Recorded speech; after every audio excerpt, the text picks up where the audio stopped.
So, yeah.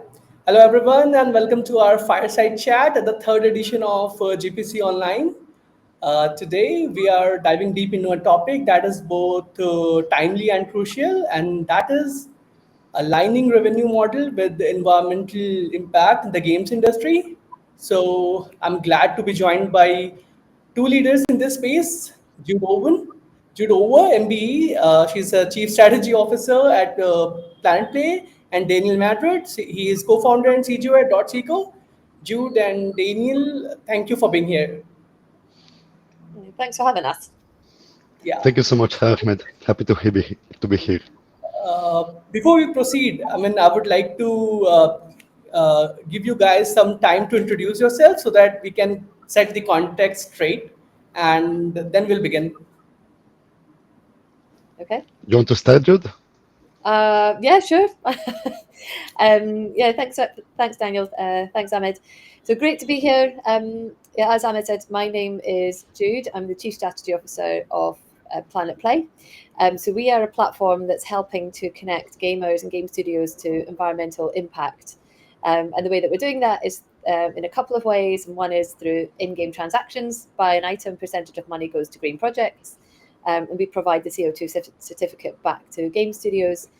We work with premium titles as well, so PC and console games, where we have a storefront. So planetplay.com is our store where we sell games, and a percentage of money goes into green projects through that revenue. And then we also do data and insights to better understand how gamers feel about climate change. So we roll out a survey every 6 months, and we do this in partnership with the UN Development Programme. We provide them the data so that the UN understand how people feel about climate change, but we also use this to inform our game studios that we work with as well. So that's PlanetPlay. I spent the past kind of 20 years in the whole gaming for good space, but I won't go too much into that because today's to talk about revenue models. So Daniel, I'll pass on to you. Thank you, Jude. So very happy to be here. I am Daniel Madrid. I am the co-founder and CGO, the GS for Growth, the Chief Growth Officer at Dots.eco. People get confused because of my family name, Madrid, but I'm based in Paris. And Dots.eco, we're a platform for real-world environmental rewards. Environmental rewards in the real world, like planting trees, cleaning ocean-bound plastic, saving sea turtle babies, restoring coral reefs, any kind of environmental impact that can be measured and be quantified. And the top or leading gaming studios, predominantly on mobile, but not exclusively, also on a PC and even console, are using them as a way to drive more engagement, more retention, more player sentiment, and ultimately to better monetize their audience while doing something good for the planet. We're very proud to be a B Corp certified company, an official partner of the UN Decade on Ecosystem Restoration. And yeah, that's about us in a very nutshell. Thank you, Jude and Daniel, for beautifully explaining in a nutshell that what you guys do. And it's also very important for our audience to understand the context. And let's start with the context that I'm talking about. So, Jude and Daniel, how do you guys, the organization point of view, I'm asking, define the eco-friendly monetization, and can you also talk about your approach to integrate the environmental impact that it has uh, into the mobile gaming ecosystem? Like the revenue model I'm asking. Yeah, sure. Daniel, do you want me to start or? You can start, Jude, no problem. Ladies first. Thank you. Yeah, so I mean, essentially, it's about kind of like weaving green impact into your revenue models. So, through gaming, you've got in-game purchases, you've got premium games, you've got DLC. And so really it's about, how can we make a positive impact through the things that we do every day that we love to do, which is play games. And players love it. Game studios are looking to go more green. Obviously, game studios have got a carbon footprint. How can we help to offset that and reduce that? But also what we're finding, and this is what we're seeing in our data. So in the last survey that we rolled out, more than 50% of gamers that took the survey said that they saw games being perfectly placed to take environmental impact. So I think it's a really interesting point right now, because if you think about climate change, it's such a big, unwieldy thing. Like, what can we do to take action? And actually, if all we have to do is play games and buy items, or buy certain games that are given back to the environment, I think people are more drawn to that, because we tend to see that products and services that do give back, tend to monetize more. They acquire more users, they monetize better, they've got deeper engagement because they're doing something good. And so it gives people a real way to feel empowered about taking action, because it's all weaved into what they're doing anyway. So we've seen this through our numbers, and I think it's really important to kind of, we are kind of doing this because we want to save the planet. We want to protect. The games have to stay alive, so we have to think about like the business impact, the financial implications. And so we're very astute on monitoring like the KPIs of a game studio in terms of how many users are we driving to them. Is this good for user acquisition? Can we lower user acquisition costs, or have no user acquisition costs, so gain users organically by going green? Can we help games monetize by people spending for the first time? And can we deepen that engagement for people repeat spending and playing for longer, so increasing that lifetime value? So I think it's really important to kind of come at this from a business perspective, in terms of making sure that the games see an uplift, because ultimately the more successful games can be, the more we can raise money and do good in the real world. But I think we're going to see this grow and grow as more people want to take action for the planet, and more people play games. Obviously, we've got over 3 billion people playing games, but as games start to open up to new markets and new platforms, there'll be more. So ultimately, we want to make sure that all games that people are playing are going green. And there's a huge gap in terms of how much money is going into green projects. And so we want to, from the green side, be able to fulfill that and plant more trees and decarbonize and protect nature. So it's all the things that we want to be able to do to protect the world, but thinking about how we really kind of bring billions of people together to do that and help them feel empowered as well. So yeah, just weaving it into day-to-day models is how we do it. So thank you, Jude. Regarding our approach at Dots.eco, so it really depends on the studios. Some of them, depending on the narrative of the game or by asking the audience, will choose one impact activity over another one. For example, a game that is heavily relying on an ocean theme might go for cleaning plastic from the ocean, or protecting marine areas, restoring coral reefs, or focusing on an maritime animal species. So that's from the impact itself. And then, depending on the studio, they will implement it in different ways, depending on what they want to incentivize, what are the actions that they want to incentivize. So very similarly to what Jude said, we created this company, the Dots.eco, to make a rapid environmental change that can be transformative.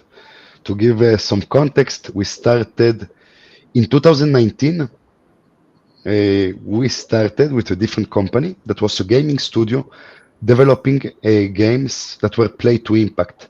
One game that was planting trees in the real world, and another game that was cleaning plastic from the ocean as the core rewards mechanics. And at some point, one of the largest gaming studios out there saw one of the games and the KPIs that was performing, and wanted this to be embedded in one of their games.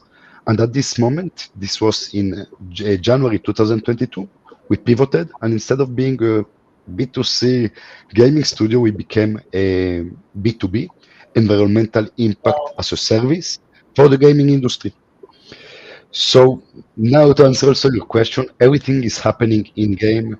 We know that players are more motivated to play, they are more engaged, they are more loyal when they're also doing something good that is bigger than just their playtime.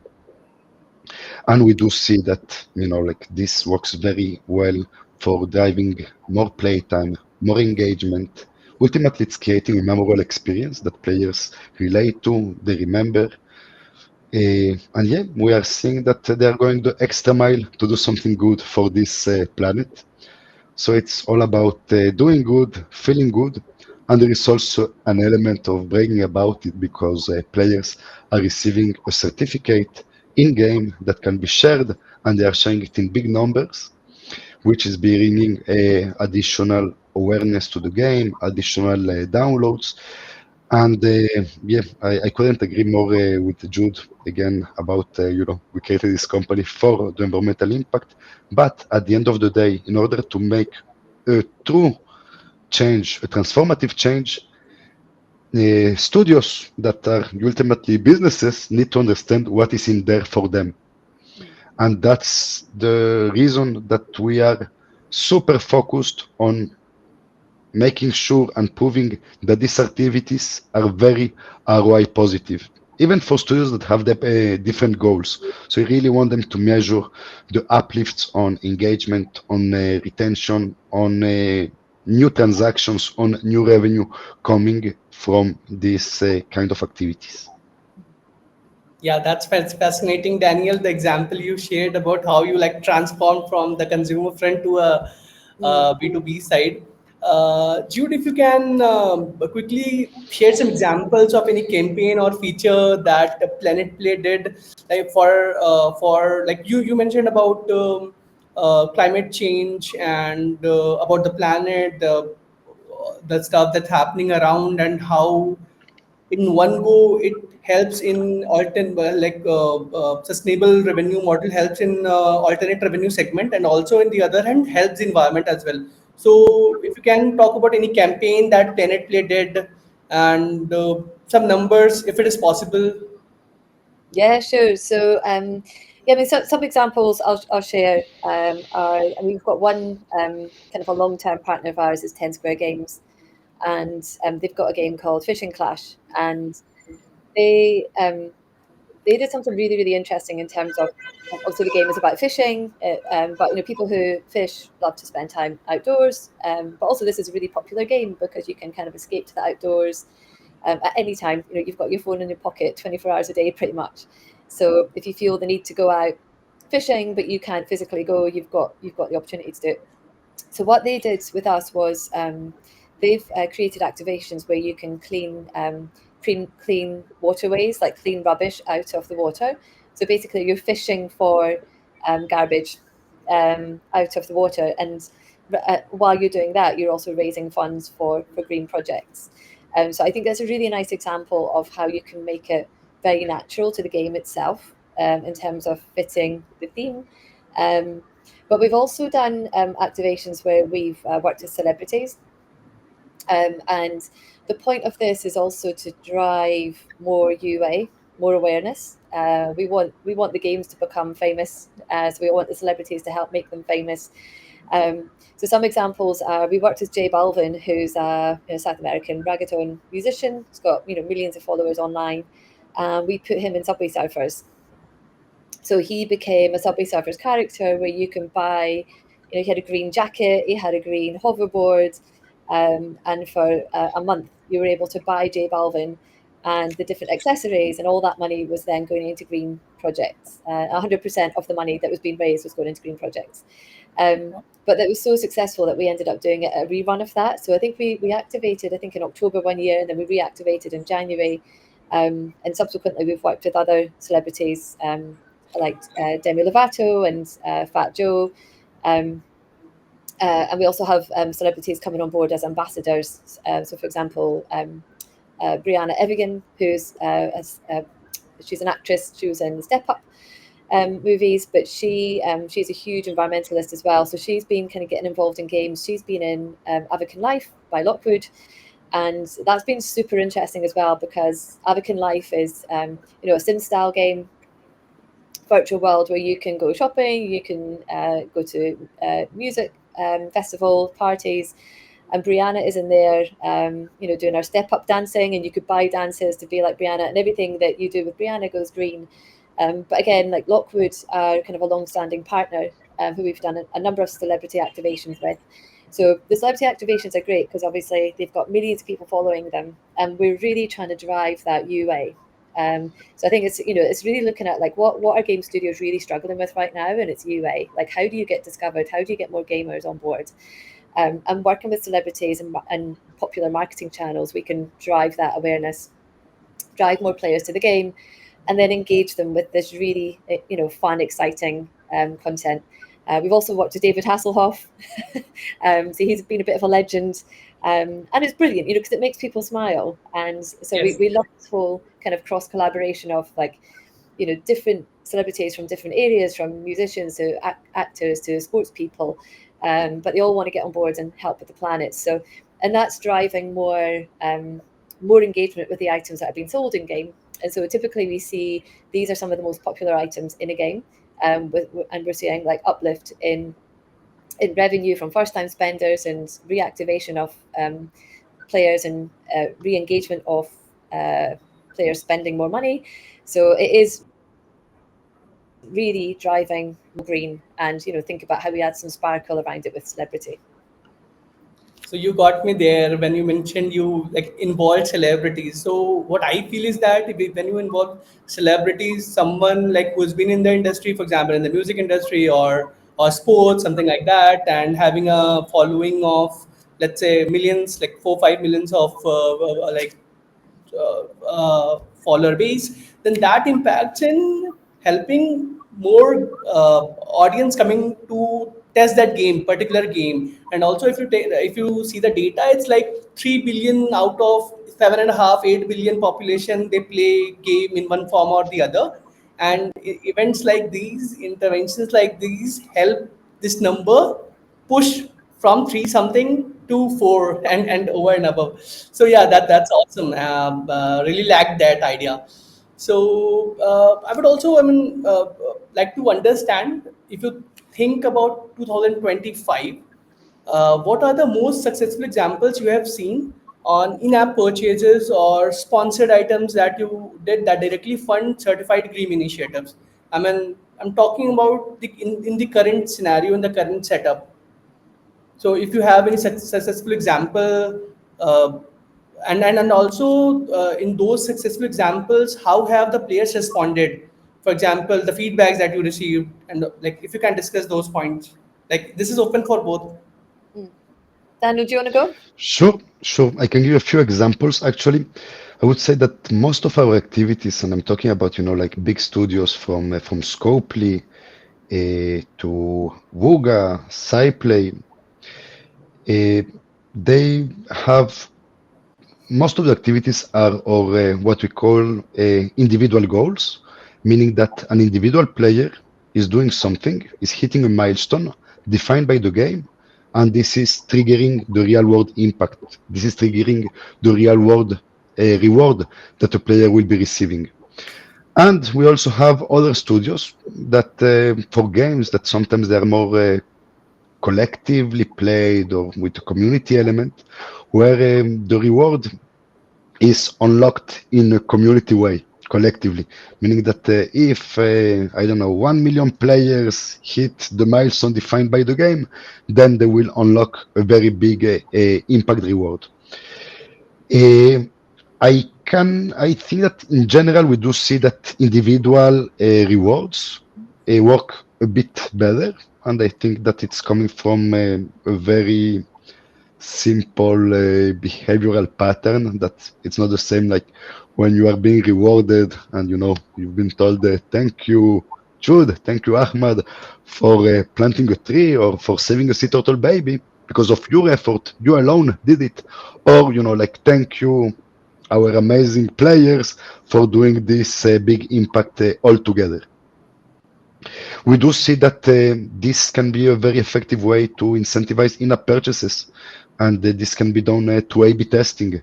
So you can see if a player, you take a control group versus another group, and see the impact of the environmental reward, the real world environmental reward in-app purchases and basically the ratios of players doing it. I would say that everything starts, as I see it at least, in the player sentiment, creating a memorable experience. The moment that you succeed to create a memorable experience, something that your players will rely on, that will remember, then the KPIs will follow. And when they are enjoying a particular event, they will play for longer, they will be more engaged, they will come back to the game. Jude mentioned a few times say UA, and we know that currently this is the hot topic in the industry, or one of the biggest challenges, UA costs that are skyrocketing, and we do see more and more and more studios investing as much as possible in retention. They already worked so hard to bring these players. Let's make sure that they are not leaving their game. And also, it's a differentiator. I think that today, many games have very similar mechanics, and when you can create a memorable experience, yeah, the KPIs will follow. Yeah, and I think on your point, Daniel, about retention, I think that's so key because I guess what we don't want this to be is greenwashing, right? Like we want Yes. studios to genuinely mean this, and it has to be genuine, it has to be authentic, and players will will completely see through it if it's not. And so I think this whole once you drive players to your game, continually doing something green, and you find your own cadence with it as well. Like it might be twice a year, it might be once a quarter. Like we find studios do things differently. Like we've got some studios that do things on a monthly basis. So they plan their activation 6 months in advance, and then so they front load their road mapping and all the work. They create the items and they release them once a month, and that's been really successful. Or studios might do it once every 6 months or once a quarter. But doing something with the cadence of what you believe your players will enjoy is also very genuine as well, because you're doing something regularly, and so you're building on the impact that you're creating. So it's not a one-off just to get people in. It's if you're driving such results because of UA, you've got to think about how you continue that story. So we're seeing like so we did a study on 6 months. Well, over 6 months, we had 30 games by 20 studios, and we saw 26% more downloads. This was reported back to us. 4 times more in bundle sales, so people were spending more. Well, more items were being sold. We saw 58% reactivated players, so players who had fallen away had come back, and that's coming from like 104% increase of UA. So we are seeing, obviously there's a jump in UA, but you've got to keep reactivating your players and keep them engaged. Like Daniel said, you're spending all that time on thinking about how you get them into the game. Let's keep them there for longer by giving them these green, enjoyable experiences. So, like you raised a very important and crucial point, greenwashing. So, if you go to any subreddit, type in that keyword, or on X, like previously that was Twitter. So you will get lots and lots of conversation around greenwashing. So, with that in mind, I would say transparency and trust are these are the two very basic and big issue right now at the moment. And how do you ensure, I mean, for both of you guys, for the organization perspective, how do you ensure that players trust that in-game purchases or donations that they are doing, they are making a real world impact? I mean, how do you make them trust the uh, by the actions that they do? I can start. Yeah, go That's a great question and something that we've been looking into from day one because environmental impact is something that you're not taking home and showing to your kids. So trust and transparency are key. Let's start from the definition. Maybe I don't know if all the audience here is really aware. Everybody knows the word greenwashing, but I see in many instances that is used in not appropriately. So the definition that for me, or that I find that it defines quite well greenwashing essence is for companies that are investing more on advertising, on marketing, how good they are or what they are doing for the environment, versus the actual money that is going for environmental causes. So I, because others can say and are really trees being planted, and for me that's not greenwashing. That's something different. That's fraud, and I hope that people can get to jail because of that. And it's just not doing what you're supposed to do. So in terms of fighting greenwashing, we have a few instruments to combat it, and mainly to make sure that none of our business partners or ourselves will be ever accused of that. And first thing, in our agreement, companies, businesses, gaming studios can't invest more money on marketing a green activation than the budget on the green activation itself. And for me, it's a key component. Other than that, you spoke about trust and transparency. Super important to keep strengthening that. The way or how we tackle it at Dots.eco, from the trust perspective, we did a lot of efforts. I assume many here know what is B Corp, but probably not all of them know how difficult it's to get to this B Corp certification. It's a long process, takes a lot of time, a lot of vetting, a big effort for a company to become a B Corp. And for us, it was a big, it was something important to get almost from the beginning of our journey. So the B Corp component, partnering also with the United Nations, it's something very important. Also, the way that we work is that we are supporting over 250 different environmental projects across the globe, and we are doing this with dozens of environmental organizations. So having a very robust vetting system in place, making sure that we are working only with best-in-class organizations that are very transparent about their impact, that are doing what they are supposed to do. Because, for example, for planting trees, it's great to say plant trees, but if you are not measuring the survival rate of the trees, and if you're not planting the species that are supposed to, the endemic species, in the right places, probably you're making more harm than good. So just to to answer and to better structure it is making sure to our agreements that these environmental impact are not used in a way for greenwashing, working with the right organizations with the right projects, and also ensuring as much transparency as possible. The way that we tackled it from a tech perspective is that I mentioned a few times the certificate. So users in general, because we're not only in gaming, are getting a certificate, a proof of their impact. And every single certificate has a unique ID. This ID is tied to every single invoice that we're paying to organizations, because that's the way that we're funding, of course, the impact and the trees planted and the sea turtle babies saved.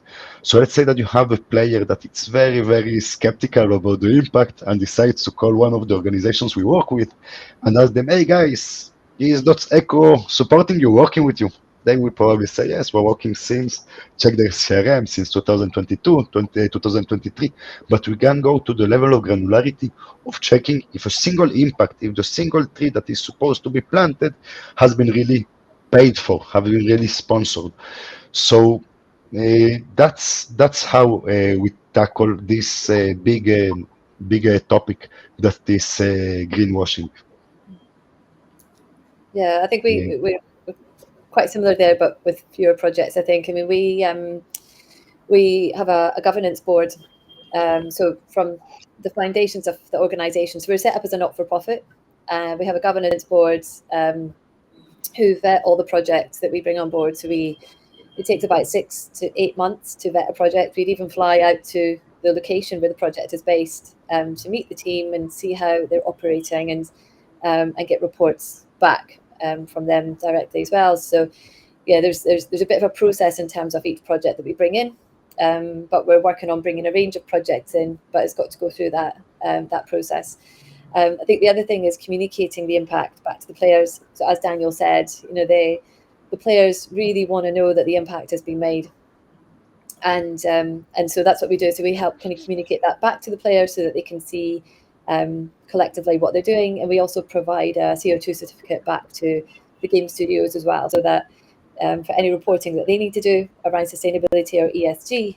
They've got that at hand. But yeah, so from the very core of the way that we're set up as a not-for-profit, 100% of what we raise goes into green projects, and that's all vetted and communicated, so that everybody's comfortable with where the money's going, and that we're basically investing in the highest impact and high integrity projects by hand selecting them.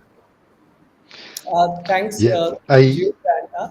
Sorry. yeah just wanted to add, just because, I'm just remembering it, it's been quite a while. We were, I think, maybe four people in the company when we hired, like the director of environmental impact, which is a PhD in remote sensing. And something very important that I forgot to mention before is that uh, we are monitoring the projects that we're supporting.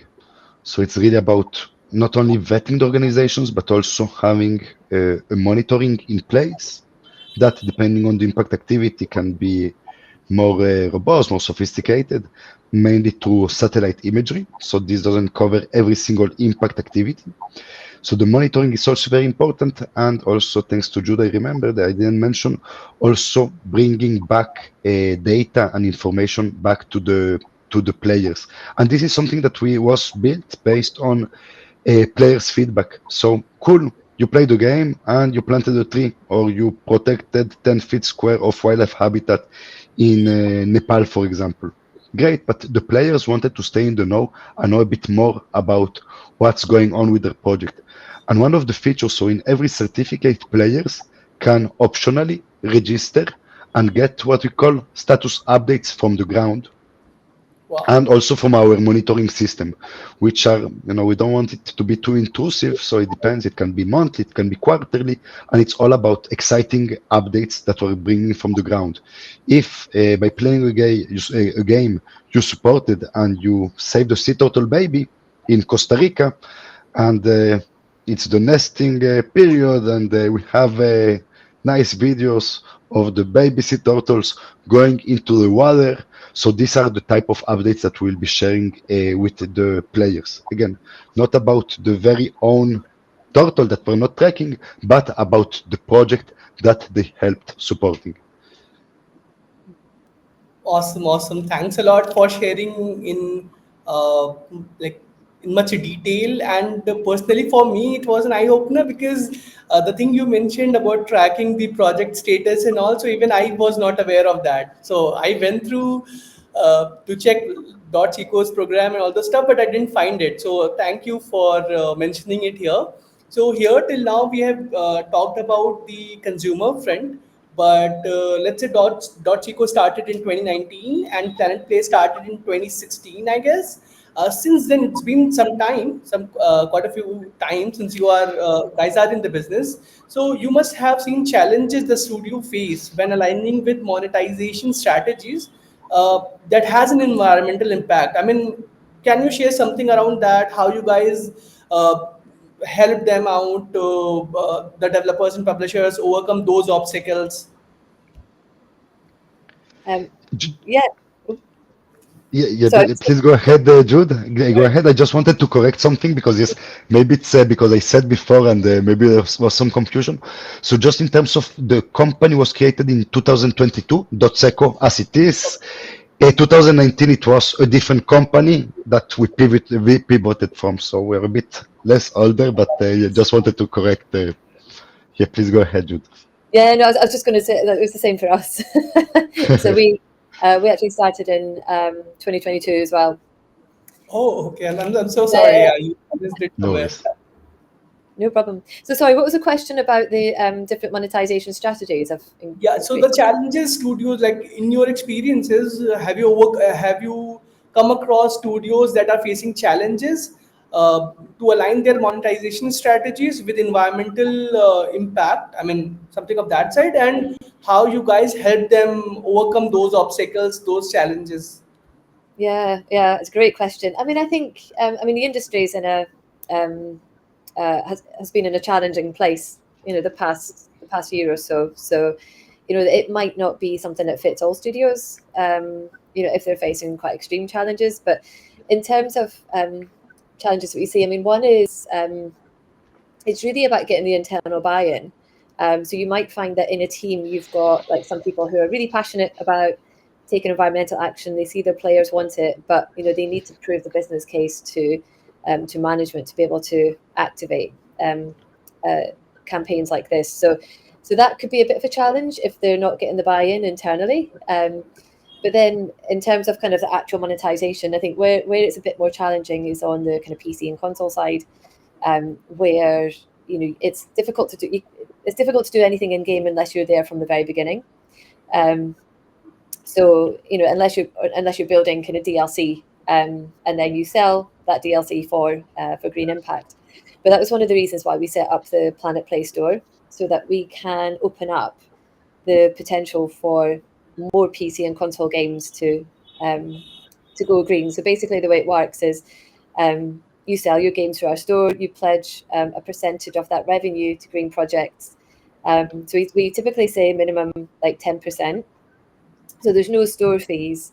You just pledge an amount that will go into green projects, then 100% of that will go into selected projects. So it's a great way, really great, easy way for PC and console games to get involved. And yeah, I mean, in terms of in-game as well, I guess we've seen many studios do it in different ways, from selling specific items that are cosmetic to selling bundles. I think where we've seen it work really well is where you've got bundles with like perishable goods, like something you need to keep stocking up on, like coins or gems, and you might have something extra in there, like a T-shirt or a flag, something cosmetic that you can then share online, like on social channels or with your friends. So the bundles tend to work really well as well. But you've got to kind of try some test it with a specific audience over time as well. I think collectibles are really good as well, that we've noticed. So I gave you the example before of some studios like to do something on a regular basis, like on a monthly basis, and if they're collectible items, like you can collect a whole badge set, then I think that's really powerful as well. So so it's really about kind of like understanding what the player wants to do, and I think that's where like the data that we collect in partnership with UNDP is really about kind of understanding sentiment and attitudes towards climate change and what people can do in games. And we found that data to be really helpful for devising some of the strategies, like better understanding what players care about, how to do the activation in game, and then really kind of monitoring that over. We do a rollout of the survey every 6 months, so it really helps track our progress, but also better understand if players are enjoying it. And you can tell if they're enjoying it by if they buy the items or not. But also it's great for them to give us feedback so that we can tweak and improve. So I think we'll continually see improvements in terms of how we monetize the green space, and help studios monetize from it as well. Daniel, I'll pass on to you now. Sure. From our side, something that we're also doing in terms of the monetization itself, like nobody knows better the in-game economics elements and the monetization than the studios themselves, but we offer brainstorming sessions around the monetization. Just that after dozens, probably more than 100 of green activations in different types of games, we got quite a lot of experience with that. And we work with a few consultants, mainly on live op activities and monetization, to challenge the team, to bring fresh ideas, to share what has been working for other studios. And yeah, we see that generally speaking, in our case, it's everything that's progression bar. People like, to see how they are making a progress towards the goal that will be rewarding them with this real world impact. So anything like battle passes have been very successful for us for implementation. Tying impact to in-app purchases, to bundles, has been also be very good. Many of our partner studios are using tools to measure player sentiments. So different tools like Afogata, some of them are just measuring this manually, monitoring the different social media pages, groups, and see how their players interact with it. And again, here we're not talking about big KPIs of like revenue or what what what studios are more many interested about it. But I think again that the player sentiments, once that you are able to consistently hit that goal, everything is following because you want to create this kind of new experiences people enjoy and give them more reasons to play more and to come back to the game, especially in such a crowded space.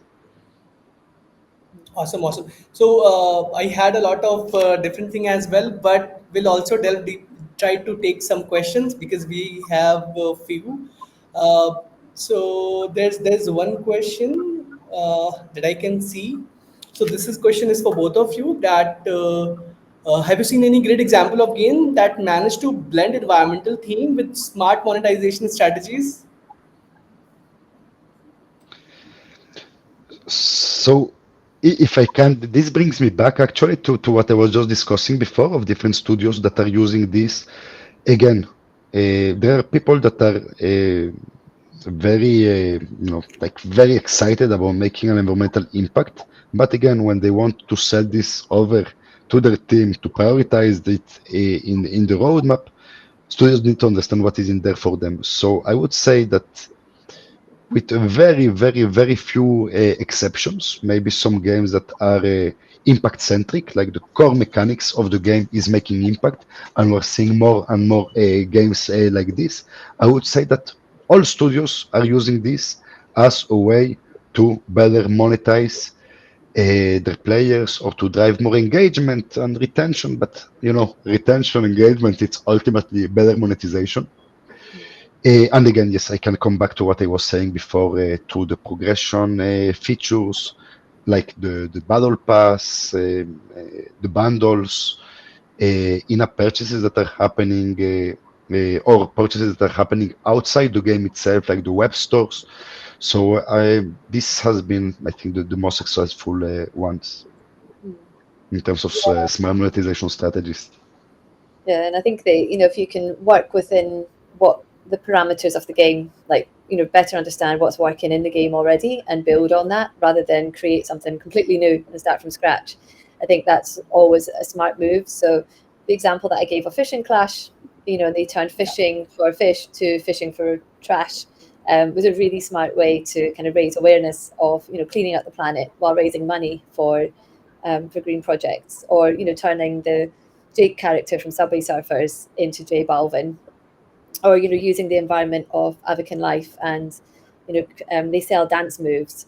So selling dance moves for Brianna Evigan and then raising money for green projects that way. So it's just how can you slightly twist what you have if it's an existing game. Um, and like Daniel said, there are some really amazing examples of games that are have got environmental themes built in from the core. So you've got like Out and About, which is about foraging. You have Longleaf Valley, which is a cute um, like merge game with a storyline built around it, but that's all green as well. So I think there's some amazing examples that are coming up now about um, it's all built in from the core, and we'll see more of that. Yeah. And by the way, if I cannot just, that's really a great question, and I think that that's the most exciting thing, of how games can really use this in an effective way to monetize. Because again, I think, or in my humble opinion, that's the only way to make a transformative change. Mm. Charity is good, donation is good, maybe, to for brands to feel a bit better with themselves, sometimes to follow their values. They are using also for PR. But if we really want to make, and sorry for using so much this word, a transformative change, something that it's really sustainable, something that Right. really can change and move the needle, we need to harness businesses. We need to have these businesses understand what is in there for them and understand that yes, if I invest $1 or $1 million and I'm getting more out of it and creating a memorable experience, only then we'll have a sustainable funds to make a real change in this world in a time that is so much needed.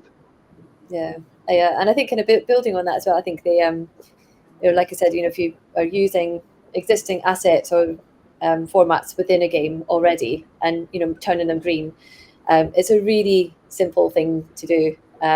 It's really about kind of finding the right project and then making sure the impact has been made. But I think the same stays true for like the rest of the industry, and kind of what we've tried to do with Celebrity is like, how can we bring these other worlds together to create more impact, more awareness that these games are, going green, and try and drive that new user base to these games. But something that we're quite excited about, which we have launching next week, is and again, this is about using an existing marketing channel with a huge amount of eyeballs. But we're partnering with Summer Games Fest to create a green game showcase. So that will be shown on Saturday the 7th at 1 o'clock Pacific time, and it's an hour-long showcase where we're showing kind of three categories of games and how they go green, and they're all fundraising for the same project, which is super exciting. So we've got the three categories, which are kind of what Daniel and I are talking about. So you've got the games that are deliberately built for the environment. You've got games that are pure entertainment games with green environmental content built in. And you've got games that have got absolutely no content about green, but they've weaved in a percentage of, they've weaved it into the business model. So a percentage of revenue from buying a premium game will go to green projects. And so collectively, they've all got one goal of raising money for a particular green project, which is a nature-based project. But we're using that one channel of, the Summer Games Fest channel, which is also linked to the Game Awards channel, which in December had 180 million views. So how can we take these channels and turn them green? So they exist. So we're just trying to make sure that green games are recognised. So in a similar way of, take what you have within your game and make it green. We're taking marketing channels and trying to make them green as well. Awesome. So I'll take last question because that sounds interesting to me, and I also want to understand your point of view. And that is, there are platforms like iOS, Android, or the stores. I mean, I'll add a stores as well. So, what role do platforms like these or stores like the one that are there play to support these initiatives, or does they, or they don't? I mean, that's open. Yeah, no, they do. They've actually been really good. So I think uh, Google Google have been doing featuring of green games. So they'll be featuring the Green Game Jam. So the Game Jam, which is part of Playing for the Planet, which Dots and PlanetPlay are both kind of teaming up with to support the Green Game Jam for next week. But Google Play are featuring and doing editorial on games that go green, and they've done that before. So they're really getting behind the green movement and making sure that, around World Earth Day, which was in April, then we've got World Environment Day in June, they'll feature games that have got a green angle. And Apple do it as well. So I think we are starting to see the stores take this seriously and really give time and attention to the games that are going green.